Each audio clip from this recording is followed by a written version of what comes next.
kimki tongda va shomda 3 marta ixlos va 2 muavvazatayn, ya'ni falaq va nosni o'qisa, Alloh taolo balo qazodan hamda qiyinchiliklardan omonda saqlaydi deb Imom Termiziy rivoyatida Rasululloh marhamat qilyaptilar.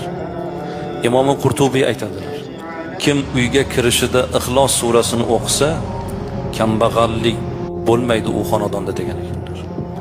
Ixlos surasi o'qilgan xonadonda kambag'allik bo'lmaydi. Ibn Najjor aytadilar: kim safarga chiqish oldidan 11 karra Ixlos surasini o'qisa, Alloh u safardan qaytib kelguniga qadar uning uyini muhofaza qiladi deb bu zot marhamat qiladi. Yotadigan mahal, ya'ni uyqusidan oldin Fotiha va Ixlos surasini o'qigan odam o'limdan boshqa hamma ziyondan omonda bo'ladi deb